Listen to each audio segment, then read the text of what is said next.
This video is going to show how to change the primary chain case lubricant on a Harley Electroglide, and that is going to involve, first of all, getting access to the cover here, clutch inspection cover.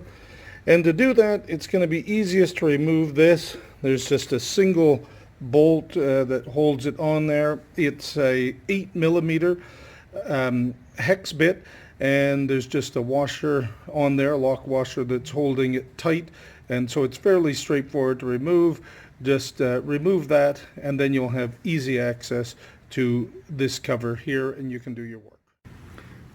Little tricky to see from this angle, but obviously here's the bottom of the clutch inspection cover, and right there, if you can see it, is a 5/8" bolt, and that's what you're going to undo to drain the oil from the primary chain case. Ideally, notwithstanding the bad angles, you should be able to see this come out, and to see it start draining should be an O-ring under this. And there you can see the oil coming out. You can see, as is quite common on these, that there's a fair bit of metal stuck on the magnet that's at the bottom of the fill plug. That's fairly normal, not excessive accumulation, but if you do find an awful lot, then you should probably have things inspected in there according to the manual, but this seems all right.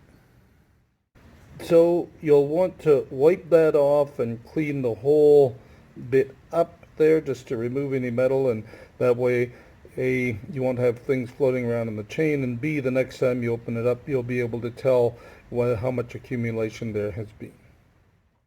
This is what the plug looks like once you've cleaned it up. All of the oil, obviously, and the metal just comes off the magnet, and you can see it's pretty shiny and clean.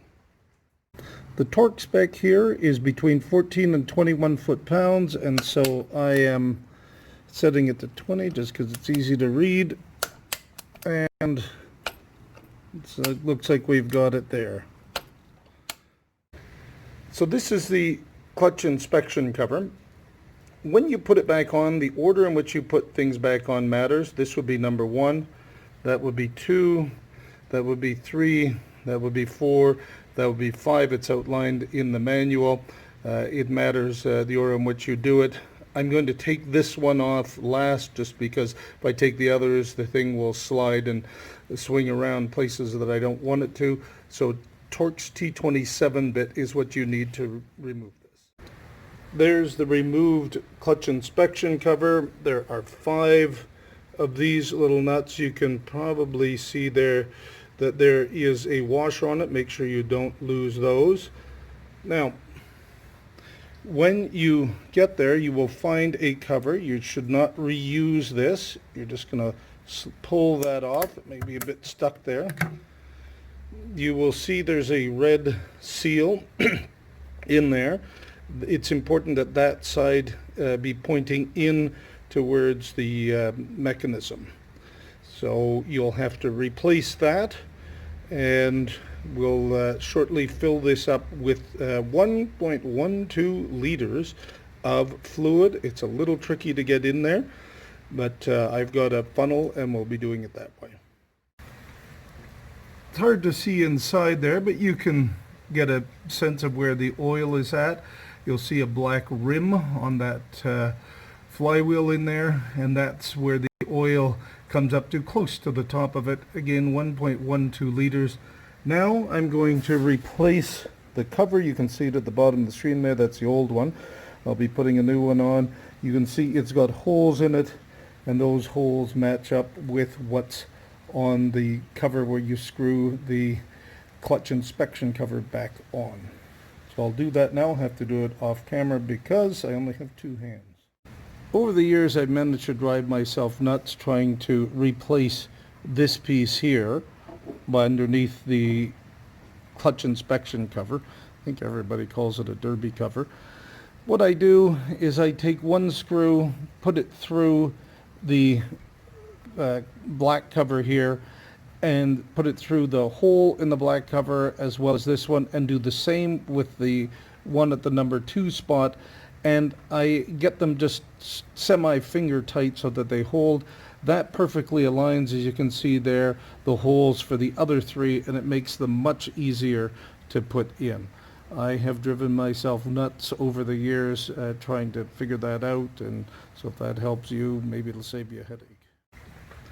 So this is all tightened now with the cover behind it, also behind there. So I did number 1, number 2, number 3, number 4, number 5 in that order. The order matters here for some reason, and I don't remember the torque specs exactly, but again, I just tighten them enough so that nothing's going to leak without stripping them.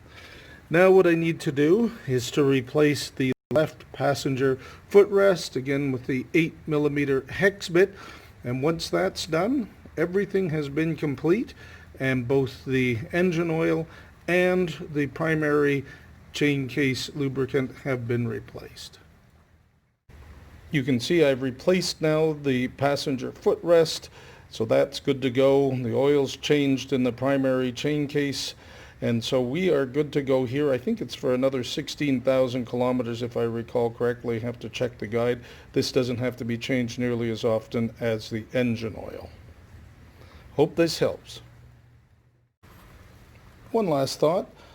What I like to do at the end is just make sure that I haven't left any tools anywhere. If I've taken something out, I like to make sure that it's back where it belongs, not just because I want it to be neat for next time, but also because I don't want to have left a ratchet or something in a place where it's going to get caught up because I forgot there and then cause some grief when I'm on the road. Make sure that I've sealed up all of the drain plugs and all of the screws and all of the bolts that I might have had to work with over time. And just one last thing to think about before you're completely finished. Thanks.